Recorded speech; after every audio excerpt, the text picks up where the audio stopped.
The diamond ring burned in my pocket as I stared at the empty side of our bed. My fingertips traced the cold, untouched sheets where Emily should have been this morning, our 7th wedding anniversary. Instead of her sleepy smile, I found a hastily scribbled note on her pillow. Emergency meeting at work. Will be home late. Don't wait up. I held the note between my fingers, the paper crinkling as my grip tightened. 6 hours ago, I'd been rehearsing how I'd surprise her with the tickets to Hawaii hidden in my sock drawer and this 2-carat diamond anniversary ring that had cost me 3 months' salary. Now, the champagne chilled in the refrigerator next to a breakfast I'd never serve. Something's wrong, I whispered to our empty bedroom. I tried calling her cell phone for the 3rd time. Straight to voicemail. Again. Hey, this is Emily. Leave a message and I'll call you back as soon as I can. Her cheerful voice mocked me as I ended the call without speaking. On our anniversary, not even a text message. Not even a quick call. I showered and dressed mechanically, the plans for our surprise anniversary dinner at Le Chateau crumbling with each passing hour. By noon, the unease had transformed into a persistent ache in my chest. This wasn't like Emily, or at least not like the Emily I thought I knew. Screw it, I muttered, grabbing my car keys. I'd surprise her at work instead. 20 minutes later, I stood at the reception desk of Burton and Associates, where Emily had worked as a marketing director for the past 4 years. Good afternoon, the receptionist greeted me with a polite smile. How can I help you? I'm looking for Emily Winters. My wife, I added as if I needed to remind myself of that fact. The receptionist's smile faltered. Emily? But she called in for a personal day today. The floor seemed to tilt beneath my feet. A personal day? Yes, she called yesterday afternoon and said she'd be taking today off. Is everything all right, Mr. Winters? My throat constricted. Fine. Everything's fine. Must have been a misunderstanding. I stumbled back to my car, the first alarm bell ringing in my head with deafening clarity. Emily had lied about where she was. Back home, I paced our bedroom, my mind racing through the past few months. The late-night text messages she'd quickly hide when I entered the room. The new passwords on her phone. The unfamiliar perfume that sometimes clung to her clothes. Something I'd never bought her. I yanked open her dresser drawer, feeling like an intruder in my own home. Beneath a stack of neatly folded sweaters, my fingers brushed against a pile of receipts. Boutique stores I'd never heard her mention. Hotel restaurants. Dates that matched perfectly with her business trips to Chicago and Denver. My hands trembled as I moved to her vanity. The laptop she'd forgotten to shut down before leaving in such a hurry this morning hummed quietly. I hesitated only a moment before sitting down. Her email opened without requiring a password, a careless mistake she'd never made before. And there they were, dozens of exchanges with James. Her boss. The messages stretched back 6 months. Miss you already? Last night was incredible. Can't wait to feel your skin against mine again. The Chicago trip is perfect. Michael won't suspect a thing. Each word was a knife twisting deeper. I clicked on an attachment and found myself staring at a photo of Emily, my Emily, wrapped in the arms of a tall, silver-haired man on a beach that was definitely not in Chicago. I recognized the man from the company Christmas party. James Anderson. Her married boss. Another email caught my eye, a confirmation for 2 first-class tickets to Paris. Scheduled for exactly 1 month from today. Our 8th anniversary. The diamond ring in my pocket felt suddenly heavy, like a stone dragging me into the depths. But as I sat there, surrounded by evidence of my wife's betrayal, something strange happened. The crushing despair I expected didn't come. Instead, a cold, unfamiliar calm washed over me. I pulled out my phone and dialed a number I hadn't called in years. Alex? It's Michael. Remember how you said you owed me a favor after that mess in college? I need your help. Bring your camera. I closed the laptop gently as if putting a sleeping monster back to bed. Then I opened my own computer and began to research corporate policies at Burton and Associates regarding relationships between supervisors and their subordinates. Emily had taught me one valuable lesson today. Sometimes the person sleeping beside you for 7 years is a complete stranger. And strangers deserved no mercy. Alex arrived within the hour, his hulking frame somehow making our spacious living room feel cramped. His private investigation business had flourished since our college days, but he still had the same penetrating gaze that had intimidated campus security whenever we'd found ourselves in trouble. So your wife's cheating, he said without preamble, setting his equipment bag on the coffee table. You sure about this, Mike? Once you go down this road. I'm sure, I replied, my voice steadier than I expected. I need evidence. Concrete, undeniable proof. I led him to Emily's laptop, still open where I'd left it. She forgot to log out this morning. First time in years. Alex whistled as he scrolled through the emails. 6 months at least. That's not a fling, buddy. I know. The words tasted bitter. I need you to track her movements today. Find out where she really is. While Alex worked his technical magic on Emily's laptop, installing tracking software and backing up her emails, I dug deeper into her digital life. The hidden folder wasn't even that well concealed, just tucked away in her cloud storage under Marketing Research 2023. My stomach clenched as I opened it. Dozens of photos. Emily and James in hotel rooms I didn't recognize. Intimate dinners where they leaned close, their fingers intertwined on white tablecloths. A series from what appeared to be a Miami Beach resort, Emily laughing in a bikini I'd never seen, James with his arm possessively around her waist. Miami. The Chicago conference, 3 months ago. She told me she was freezing in Chicago, I murmured. Said the weather was miserable and she couldn't wait to get home.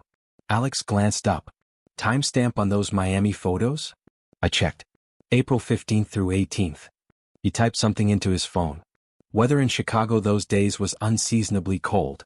Snowstorm grounded flights on the 16th. He looked up at me. She's not just cheating. She's elaborate about it. I continued scrolling, each image cutting deeper than the last. Then I found something worse than the photos. A document titled New Beginning. I clicked it open. It was their plan. Meticulous and detailed. How James would leave his wife after securing his promotion to executive vice president. How Emily would gradually move their shared assets to her private account. How they'd start their new life in Europe. First Paris, then perhaps Barcelona or Rome. She's been siphoning money from our accounts, I said, the realization hitting me like a physical blow. I need to check our finances. While Alex continued his work, I logged into our joint accounts. The transactions told their own damning story. $15,000 transferred to an account I didn't recognize over the past month alone. Small enough amounts each time to avoid triggering the notification alerts I'd set up years ago. Found her, Alex announced, turning his laptop toward me. A blinking dot moved across a map of the city. She's at the Plaza Royale downtown.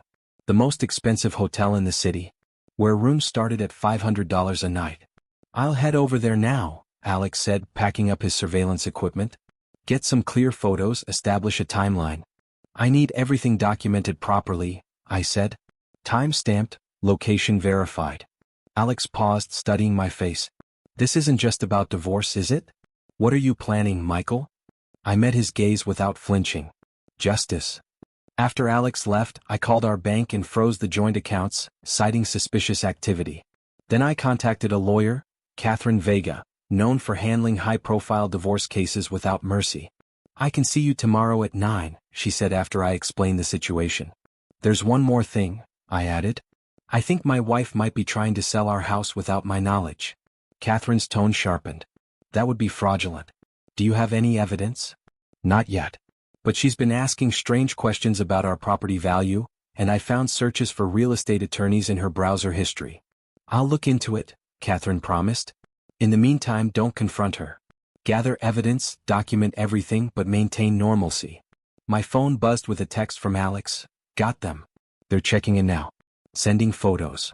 Moments later, my screen filled with images of Emily and James entering the Plaza Royale, his hand resting intimately on the small of her back. Another showed them at the reception desk, Emily laughing up at him as he slid a keycard into her hand. The final photo, them entering the elevator, her arms around his neck, his lips on hers. My phone rang. Emily's smiling face appeared on the screen. I took a deep breath and answered with a calm I didn't know I possessed. Hey, honey. Michael, I'm so sorry about today. Her voice sounded breathless, guilty. This meeting is running much later than expected. We're breaking for dinner now, but I think I'll have to stay at the company apartment tonight. There's just too much to finish. I watched her lie unfold in real time, my free hand clenching into a fist. That's too bad, I said evenly. Do you need me to bring you anything? A change of clothes, maybe? The momentary pause told me everything. No, thank you. The company keeps basics there for situations like this. Of course, I replied.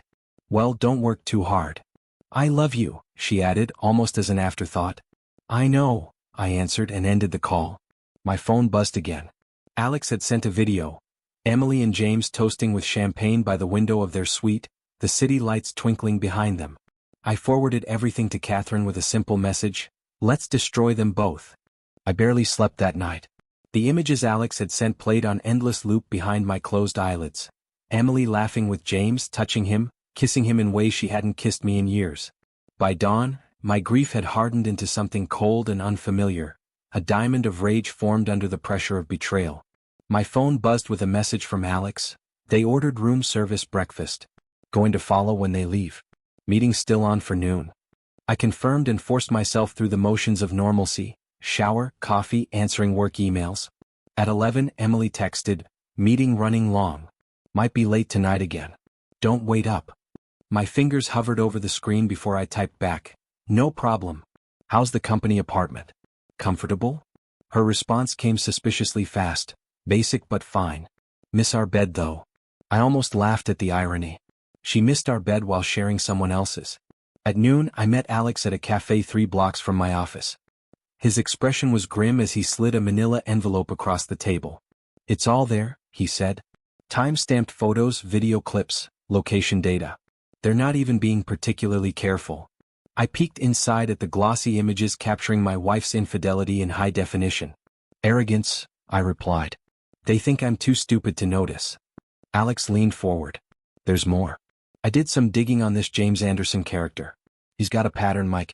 Emily isn't his first office relationship. There have been at least 2 others at Burton and Associates in the last 5 years. Does his wife know? Doesn't seem like it. Sasha Anderson, she goes by Sarah socially, comes from serious money. Old banking family. She's on the board of half a dozen charities. I absorbed this information, adding it to my mental arsenal. What about their finances? Alex's smile turned predatory. That's where it gets interesting. I tracked those transfers from your joint account. The money went to a new account Emily opened 6 weeks ago. But here's the kicker. There are also deposits coming from Burton and Associates labeled as travel reimbursements. About 20,000 over the last 4 months. Business trips that never happened, I murmured. Exactly. And guess who approved those reimbursements? James? Alex nodded. They're not just having an affair. They're embezzling from the company. I sat back, the possibilities expanding before me. My meeting with the lawyer went well, I said. She's already filed for emergency financial orders to prevent Emily from taking any more money. And she found something else. Emily's been talking to a real estate agent about selling our house. Can she do that without your signature? Not legally. But she's been practicing my signature. Catherine found draft documents with attempts at forging my name. Alex whistled low. She wasn't planning to just leave you. She was going to clean you out completely. And now she's going to regret it completely, I replied, my voice steady despite the storm inside me. My phone rang, Emily again. I gave Alex a look and answered on speaker. Hey, I said casually. Michael, I'm exhausted. Her voice dripped with manufactured fatigue. This project is a nightmare. I'm going to have to stay another night at the company apartment. I watched Alex roll his eyes as I replied, that's a shame. Our anniversary dinner reservation is tomorrow night. I was hoping you'd be home by then. Pause. Oh God, our anniversary. I completely forgot with all this work chaos. The lie came so smoothly I almost admired her skill. I'll definitely be home tomorrow, I promise. We'll celebrate properly. Looking forward to it, I said. Love you. Love you too, she replied before hanging up. Alex shook his head. Oscar-worthy performance. I checked my watch. I have a meeting with Burton and Associates CEO in an hour. Alex's eyebrows shot up. That was fast. Catherine arranged it? No. I did. Richard Burton and I were in the same fraternity in college. We're not close, but he'll see me. I gathered the envelope of evidence. I'm not just going after Emily and James personally. I'm going to destroy them professionally too. What exactly are you planning, Mike? I met his concerned gaze with a calmness that surprised even me. Tomorrow night is the company's quarterly executive dinner. Emily doesn't know I've been invited. You're going to confront them publicly? Better. I smiled without humor. I've also arranged for Sarah Anderson to attend. James' wife should see what her husband has been up to, don't you think? Alex leaned back, studying me. This is going to be brutal. Yes, I agreed, standing to leave. That's the point. As I walked to my car, my phone chimed with a bank alert. Another transfer attempt from our joint account, this time for $25,000, had been automatically declined. I texted Emily a question that would seem innocent to her but was loaded with knowledge she didn't realize I had. Did you try to make a large purchase today? Got a bank alert.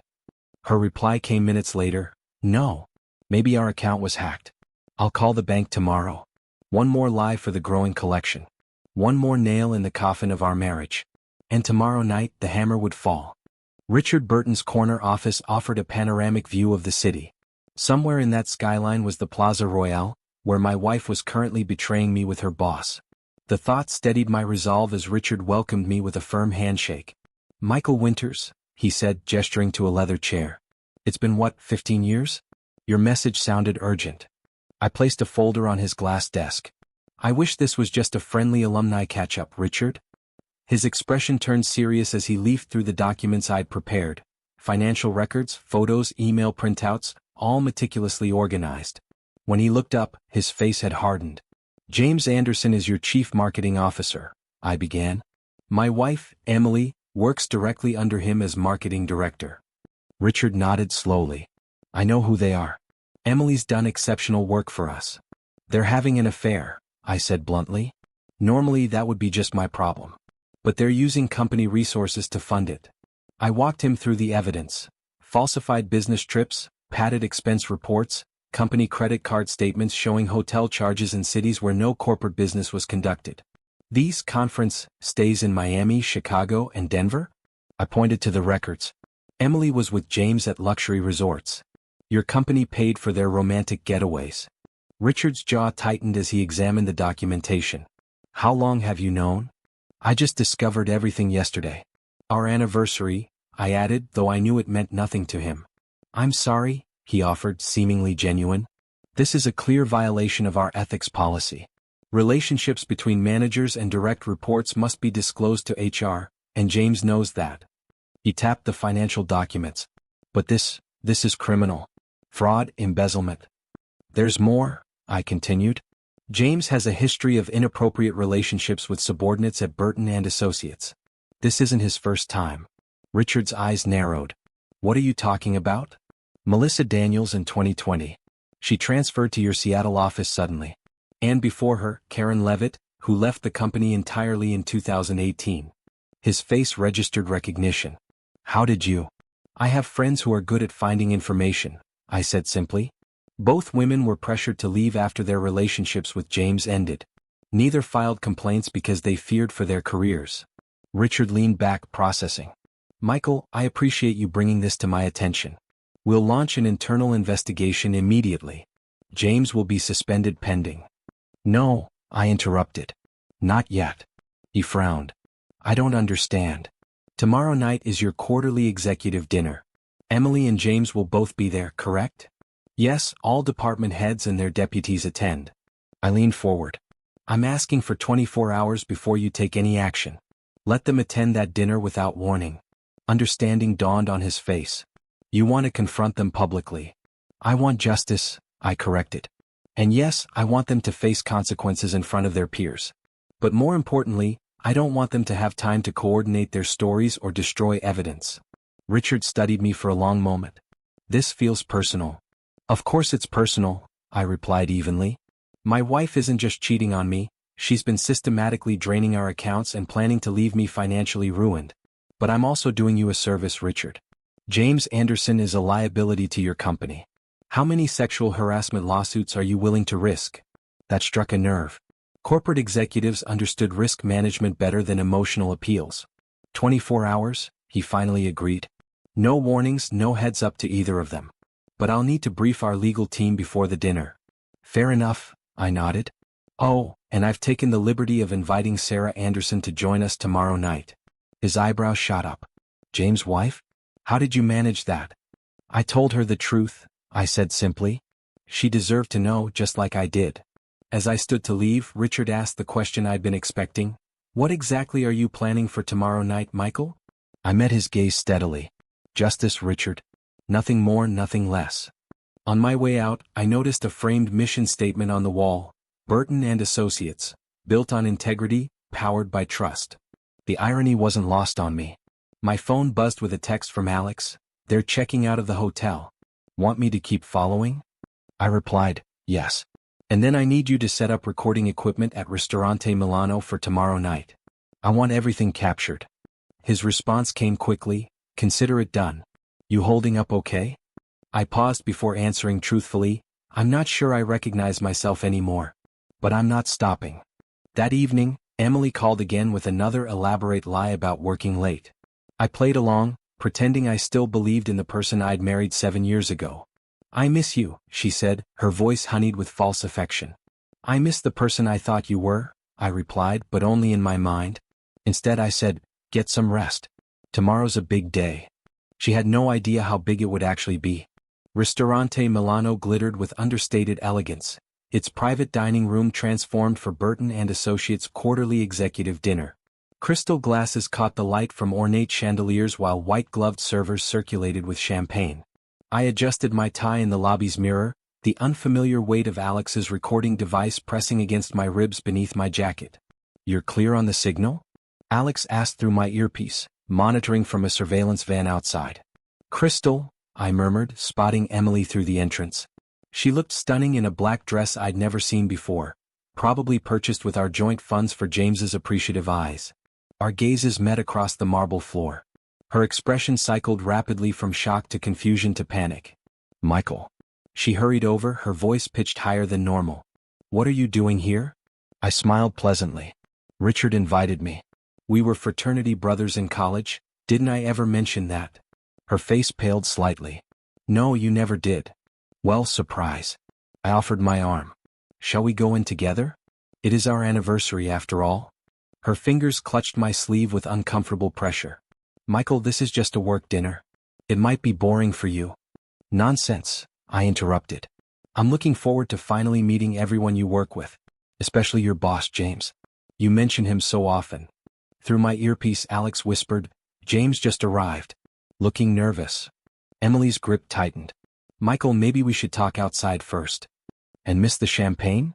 I guided her firmly toward the dining room. "Besides, there's someone else I invited who's very excited to meet you." Before she could respond, we entered the main room. James Anderson stood near the bar, his distinguished silver hair and tailored suit marking him as the executive he was. His easy smile vanished when he saw me with Emily. "Emily," he called, attempting casualness. "You're here. And you brought—" "My husband," I finished, extending my hand. "Michael Winters. You must be James. Emily speaks so highly of you." His handshake was clammy. "Yes, well, Emily is one of our most valuable team members." "I'm sure she is," I replied, my tone deliberately ambiguous. Emily stood frozen between us, her professional mask cracking. "This is just a work dinner, Michael," she repeated weakly. "Not anymore," came a female voice from behind us. Sarah Anderson swept into our circle, elegance personified in emerald silk. I'd met her earlier that day, shown her the evidence of her husband's betrayal, and found an unexpected ally in her cold fury. "Sarah." James choked. "What are you doing here?" Her smile was arctic. "Michael was kind enough to invite me. Apparently, there are some business practices I should be made aware of." The color drained from James's face. Emily swayed slightly beside me. "Is something wrong?" I asked innocently. "You both look like you've seen ghosts."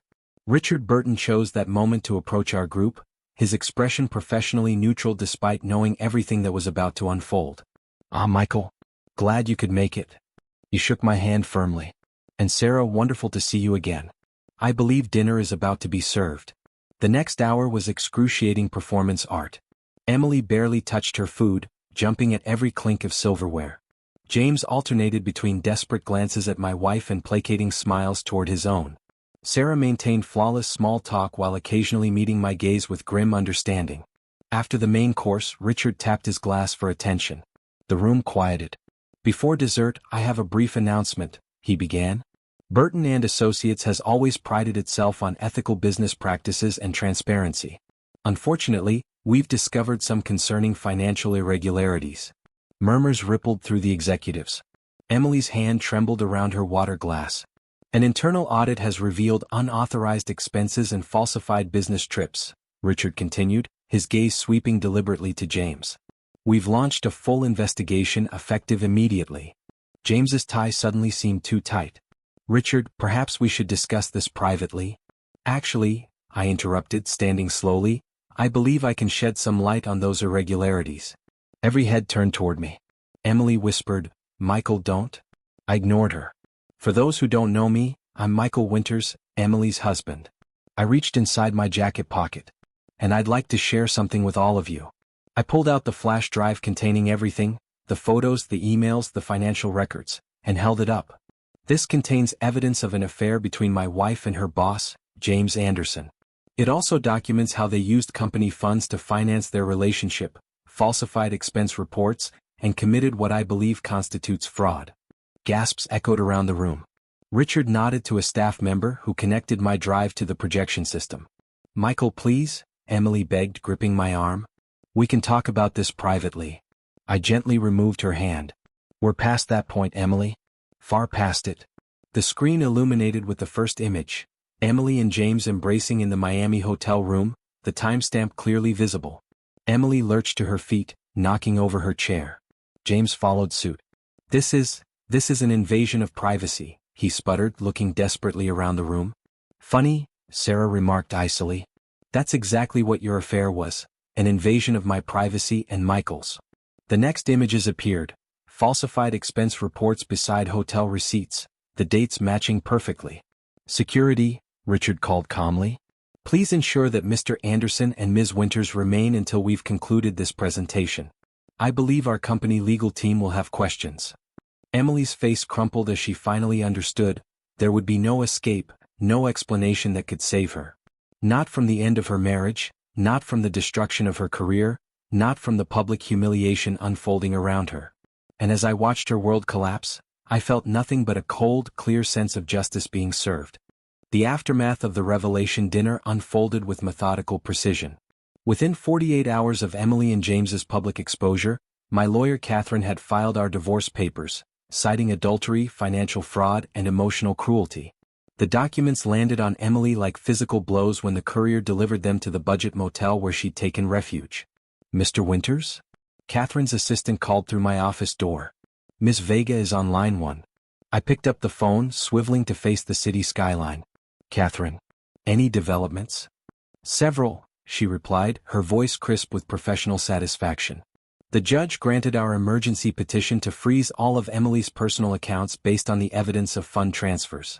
Ann Burton and Associates has officially terminated both Emily and James's employment, effective immediately. Good, I said simply. There's more, Catherine continued. The company is filing a civil suit against both of them for misappropriation of funds. Their legal team estimates the total fraud at nearly $70,000 over the past year. I closed my eyes briefly, calculating. That's more than we found initially. Apparently this went deeper than just the fake business trips. James had Emily processing fake vendor invoices as well. The money went to a shell company they created together. The revelation should have hurt, but I was beyond that now. Each new betrayal merely confirmed what I already knew. The woman I'd married had become a stranger long ago. What about our house?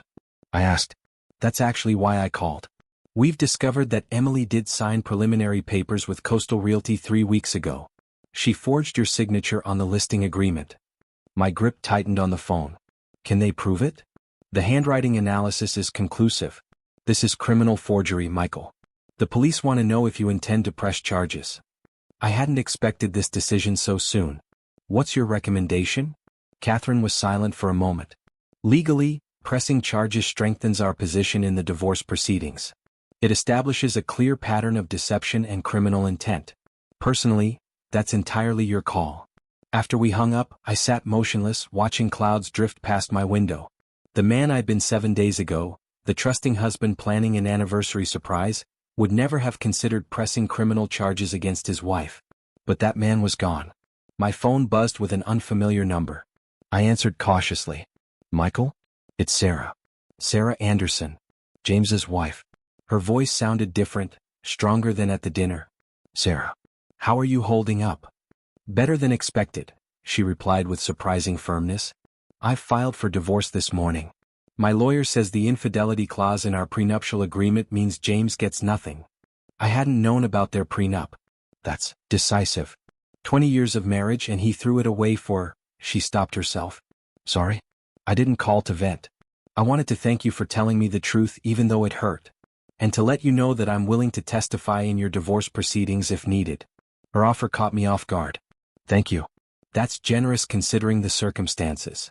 Not generous. Necessary, she corrected. People like them don't get to win, Michael. Not this time.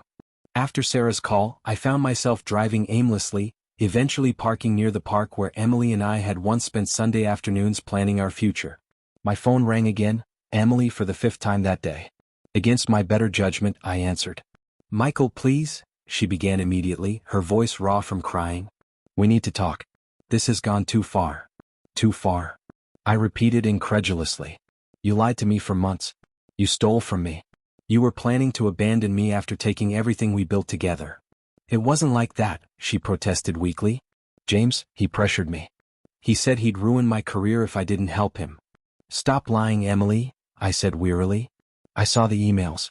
I saw the photos. This wasn't coercion, this was calculation. She broke down sobbing. Please, Michael. I have nowhere to go. The company's suing me, my accounts are frozen, my credit cards are canceled. I made a terrible mistake, I know that, but I still love you. Something cold settled in my chest at those words. You don't get to use that word anymore. What am I supposed to do? Her voice cracked with desperation. The same thing you were planning to do to me, I replied evenly. Figure it out alone. That evening I met with Ryan, my oldest friend who had warned me about Emily years ago. Warnings I'd dismissed as jealousy or misunderstanding. The police asked if I want to press charges for the forgery. I told him over drinks. Ryan studied me carefully. And do you? I swirled the whiskey in my glass. Part of me wants to show mercy. Prove I'm better than her. And the other part? Wants justice, I admitted. Wants her to face real consequences, not just inconvenience. Ryan nodded slowly. The Michael I knew would choose mercy. I met his gaze steadily. The Michael you knew died a week ago. He found a note on his pillow on his anniversary. I reached for my phone and typed a message to Catherine. Tell the police I want to press all possible charges. No leniency. As I hit send, I realized Emily had taught me one final lesson. Sometimes, love and hate are separated by nothing more than a signature on the wrong document. The doorbell rang at 11:38 on a Tuesday night, 3 weeks after the revelation dinner. I'd been reviewing depositions with Catherine scheduled for the following morning, legal papers spread across my dining room table. Through the security camera I'd installed, I saw Emily swaying slightly on my porch, her appearance shocking even through the grainy video feed. Gone was the polished marketing executive. This woman had tangled hair, smudged makeup, and wore wrinkled clothes that hung loosely on her frame. A half-empty bottle dangled from her fingers. Are you going to answer that? Catherine asked from our video call. Yes, I decided, switching on my phone's recording app. It might be useful for our case. I opened the door but blocked the entrance. The smell of expensive whiskey wafted from Emily's breath. Michael, she slurred, attempting a smile that came across as a grimace. You look good. It's almost midnight, Emily. What do you want? She tried to step forward, but I remained immovable. Can I come in? Please? It's our home. It's my home, I corrected. Your name has been removed from the deed as part of the emergency injunction. Tears welled in her bloodshot eyes. This isn't fair. None of this is fair. Fair? I repeated, incredulous despite myself. Was it fair when you were planning to clean out our accounts? Was it fair when you forged my signature to sell our house? James made me do those things, she insisted, her voice breaking. He manipulated me. Said he'd ruin my career if I didn't help him. The lie was so transparent it was almost sad. The emails tell a different story, Emily. Can't wait to start our new life with all this cash. Doesn't sound like coercion to me. Her expression shifted suddenly, tears vanishing like they'd never existed.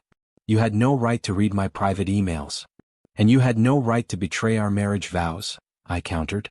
Or commit fraud with our shared finances. She took a swig from the bottle, her eyes hardening.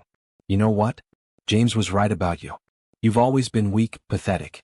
Do you know how many times I faked it with you? How many headaches I invented to avoid your touch? I felt a distant pang like an old injury in cold weather, more memory of pain than pain itself. Is this why you came here? To insult me?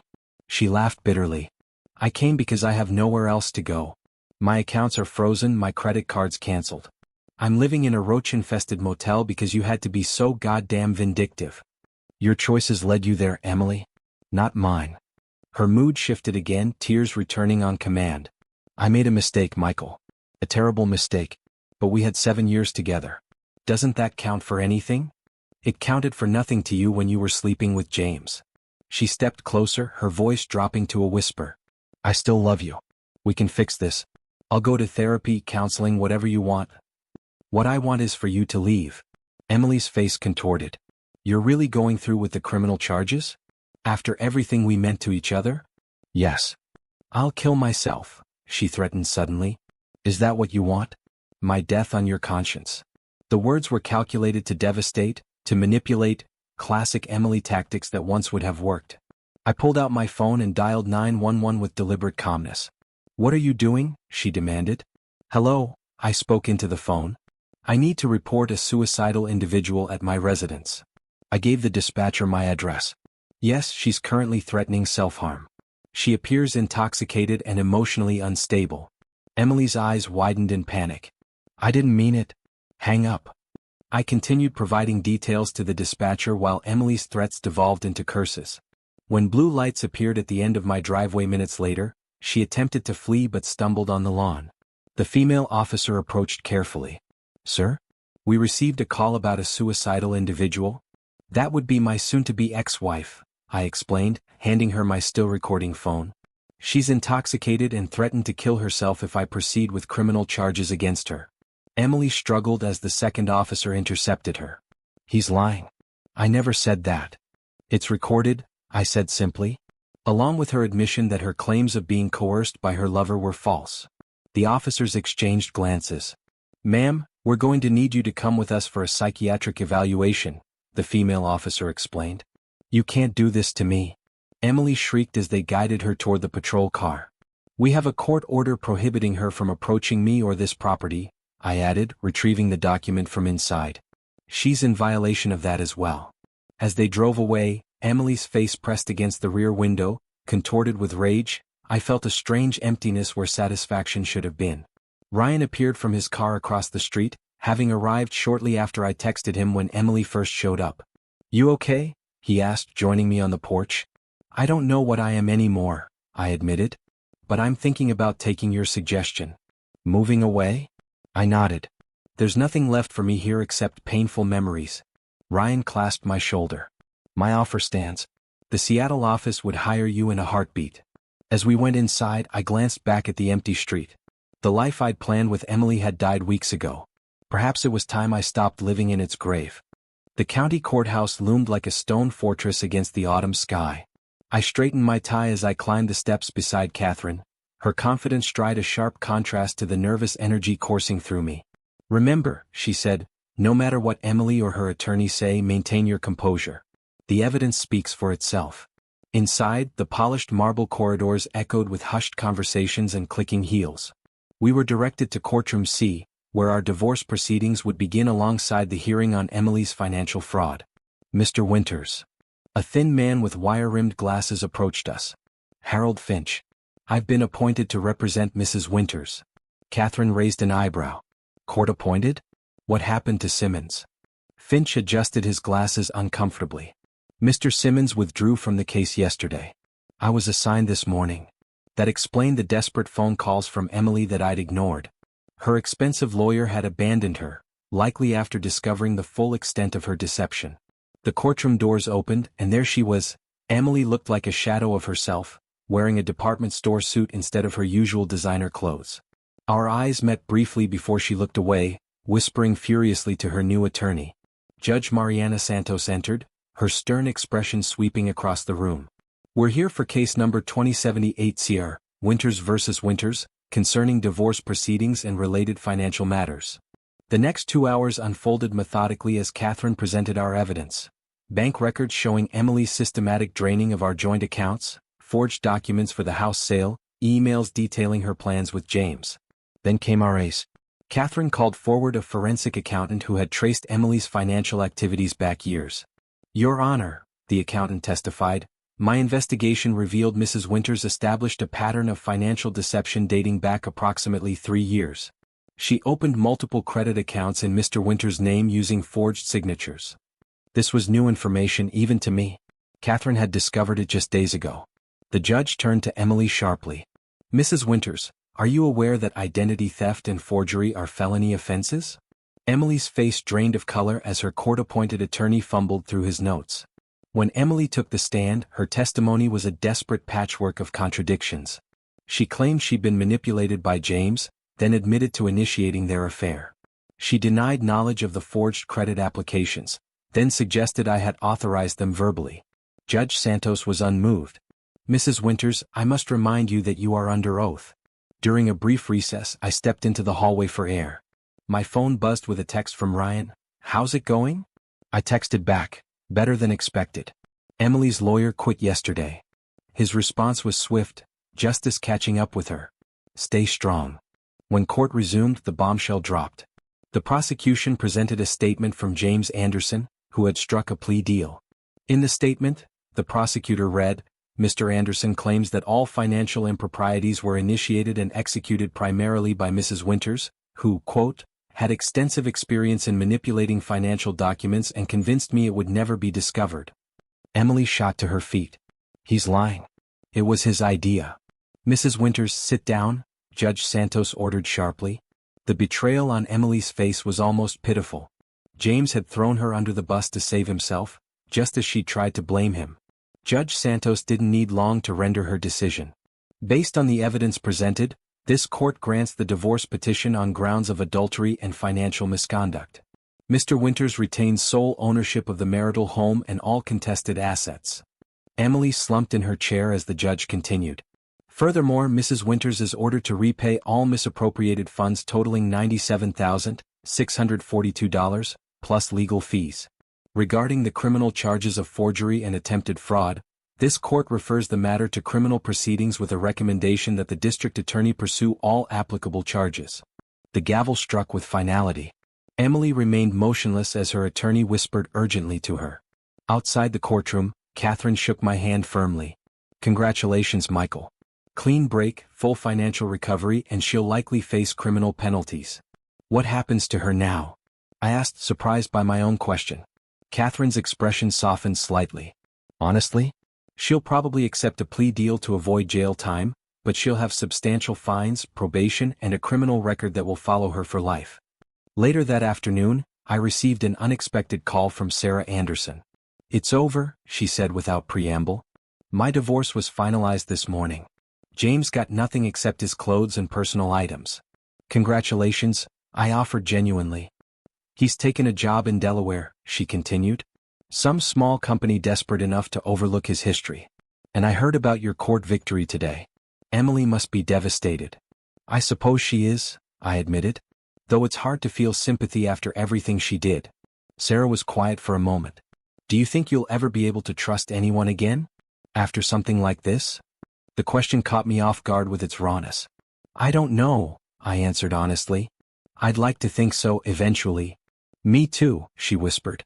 That evening, as I sat alone in the house that was now irrevocably mine, I received one final text from Emily. I hope someday you'll understand I never meant for things to end this way. I stared at the message for a long time before deleting it without response. Some endings didn't deserve epilogues. 6 months can change everything. The Seattle skyline glittered through my office window, rain streaming down the glass in rivulets that distorted the Space Needle into wavering lines of light. I leaned back in my chair, reviewing quarterly projections that actually made sense for once. No hidden transfers, no mysterious expenses, just honest numbers. Ryan knocked on my open door, grinning as he entered. Still working? It's Friday night, man. Just finishing up, I replied, closing the laptop. Hard to break old habits. Well, break them faster. The team's heading to Sullivan's for drinks. You're coming. 6 months ago, I would have declined, retreated into isolation. But that was before the move, before the fresh start Ryan had helped engineer by bringing me into his firm's Seattle office. Give me 5 minutes, I agreed. My phone buzzed with an email notification. I almost ignored it until I saw the sender. Catherine Vega. Ryan noticed my expression. Everything okay? It's from my lawyer back home. I opened the message, scanning its contents quickly. Emily's sentencing was today. Ryan sat down across from me. And?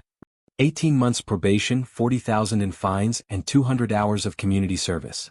I set the phone down. No jail time, but she has a felony record now. How do you feel about that? I considered the question honestly. Relieved it's over. But not much else. Catherine's email contained another detail. According to mutual acquaintances, Emily is working as a waitress at Denny's and living in a studio apartment on the east side. She's been banned from working in marketing or finance due to her fraud conviction. Once, that knowledge might have brought satisfaction. Now it evoked a complex emotion closer to pity than triumph. I heard from Sarah Anderson yesterday, I mentioned as we walked to the elevator. Ryan raised his eyebrows. James's ex? You two still in touch? Occasionally. She's doing well, kept the house and the divorce, started her own interior design business. What I didn't mention was how our conversations had gradually shifted from shared trauma to genuine friendship, her quick wit and resilience becoming an unexpected bright spot in my recovery. Sullivan's hummed with Friday energy, colleagues clustered around high-top tables discussing everything but work. I was nursing my second beer when Ryan nudged me. Don't look now, but the woman at the bar has been watching you for 10 minutes. I glanced over casually. She sat alone, a sketchbook open before her, dark hair falling in waves as she bent over her drawing. Something about her complete absorption in her work struck me, the opposite of Emily's constant awareness of being observed. Go talk to her, Ryan urged. I'm not ready for that, I protested automatically. Ryan's expression turned serious. It's been 6 months since the divorce, over a year since you found out about Emily. At some point you need to trust again. Easy for you to say. Actually, it's not. His voice dropped. Did I ever tell you why Sarah and I stayed in touch after everything went down? I stared at him. You and Sarah? James's ex-wife. He nodded slowly. We started talking after the trials, comparing notes, supporting each other. Nothing romantic, just understanding. And now? A small smile crossed his face. We've had dinner twice, taking it incredibly slow. Both terrified of making a mistake again. I processed this revelation, surprised by my lack of surprise. Good for you. Both of you. The point is, Ryan continued, people like Emily and James don't get to win by making us too scared to try again. Later, as I ordered another round, the woman with the sketchbook looked up, catching me watching her. Instead of looking away, she smiled, a genuine, slightly lopsided smile that reached her eyes. Sorry, she said, turning her sketchbook so I could see it. I hope you don't mind, but you have an interesting face. The sketch showed me in profile, looking thoughtful as I listened to Ryan's story.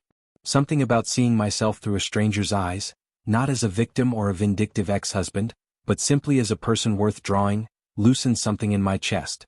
I'm Michael, I said, extending my hand. Lizzie, she replied, her grip firm and warm. I promise I'm not a stalker. I'm an illustrator. People's expressions are kind of my thing. What's my expression saying? She studied me with artist's eyes. That you've been through something difficult, but you're coming out the other side. The simple accuracy of her assessment startled a laugh from me. That obvious, huh? To someone who pays attention. She closed her sketchbook. But there's something else there too. What's that? Her eyes met mine directly. Possibility. That night, I received one more email, another of Emily's periodic apologies that usually went straight to my spam folder. This time I opened it. I heard you moved to Seattle, she'd written.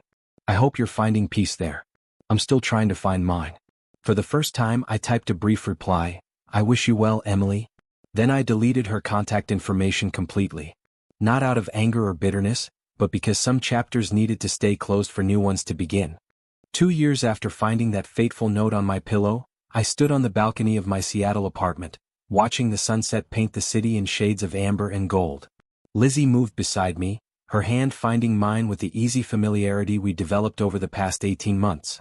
Nervous about tomorrow? She asked, her artist's fingers intertwining with mine. Not nervous, I replied. Just reflective. Tomorrow would be our small, intimate wedding ceremony, just close friends and family on a cliff overlooking the Pacific.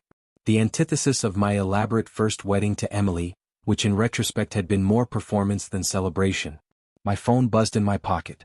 The unfamiliar number gave me pause, but I answered. Michael Winters. Mr. Winters, a woman's voice responded formally. This is Angela Morton, I represent Emily Winters, Emily Carson now. She asked me to contact you. My body tensed instinctively. Lizzie squeezed my hand, her eyes questioning. What does she want? I asked, keeping my voice even. She's leaving the country next week. Moving to a small town in Italy. Before she goes, she's requesting one final meeting with you. I almost refused outright, but something stopped me. Why? She says there are things she needs to say to you in person. For closure. She understands if you refuse. After ending the call, I explained the situation to Lizzie. Her expression was thoughtful rather than jealous or concerned. What are you thinking? She asked simply. That I'm curious why she wants to see me after all this time. Lizzie nodded. Then maybe you should go. Close that door properly before we open ours. The next day, I met Emily at a busy coffee shop downtown, with Ryan sitting at a nearby table as both witness and support. When she walked in, I barely recognized her. Gone was the polished executive with calculated charm. This woman was thinner, with premature lines etching her face and gray streaking her once perfect hair. She looked a decade older than her 36 years. Thank you for coming, she said, sliding into the seat across from me. I wasn't sure you would. Neither was I admitted. She fidgeted with a paper napkin. I heard you're getting married tomorrow. Congratulations. Thank you. Is she good to you? Emily asked, a flicker of genuine emotion crossing her face. She's honest with me, I replied. That's what matters most. Emily nodded, accepting the implicit rebuke. I deserve that. I deserve all of it. She took a deep breath. I'm not here to ask for forgiveness. I don't expect that, and I'm not sure I even deserve it. I'm here because I need to say something before I leave. I'm listening. I lost everything because of what I did. My career, my reputation, my future. For 2 years, I've blamed everyone but myself. James for seducing me, you for being so ruthless in your revenge, the legal system for being unfair. She met my eyes directly. But the truth is, I destroyed my own life with my choices. No one else did that to me. Her candor surprised me. Why tell me this now? Because I need to say it out loud to the person I hurt most. She twisted the napkin between her fingers. And because carrying this hatred, of you, of myself, is exhausting. I can't start over in Italy while dragging all this behind me.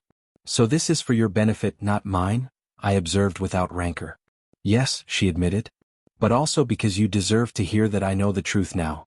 What I did was unforgivable. Not just the affair, but the lying, the stealing, the complete betrayal of someone who loved me genuinely. We sat in silence for a moment, the bustle of the coffee shop continuing around us. What will you do in Italy? I finally asked. Teach English. It's not glamorous, but it's honest work. A ghost of a smile touched her lips. Something I haven't had much experience with. When we stood to leave, no dramatic reconciliation occurred. Instead, there was a quiet acknowledgement that some chapters simply end, neither good nor bad, just finished. I wish you well, Emily, I said, echoing my final email to her. This time I meant it. Be happy, Michael, she replied. Someone should be. The following evening, as I stood with Lizzie on the windswept cliff, exchanging vows that felt weightier and more meaningful than any I'd spoken before, I thought briefly of Emily starting her new life across the ocean. There was no satisfaction in her downfall, no lingering desire for revenge. Just the peaceful knowledge that justice had run its course. Ryan stood beside me as best man, Sarah alongside him, their own tentative happiness a testament to new beginnings born from shared pain. When the officiant pronounced us husband and wife, Lizzie's kiss tasted of promise and truth. As we turned to face our cheering friends, my phone buzzed with a text from Ryan. Full circle, my friend. From ashes to awesome. Later that night, Lizzie and I walked along the moonlit beach, barefoot in the cool sand. Penny for your thoughts, she said, her head resting against my shoulder. I considered mentioning Emily, the meeting, the strange sense of completeness I felt. Instead, I simply pulled Lizzie closer. I'm thinking about tomorrow, I replied. And all the tomorrows after that. Some lessons cost everything to learn, but I'd finally understood the most important one. True love wasn't about possession or perfection. It was about choosing honesty every day, especially when the truth was difficult. And that was a vow I intended to keep.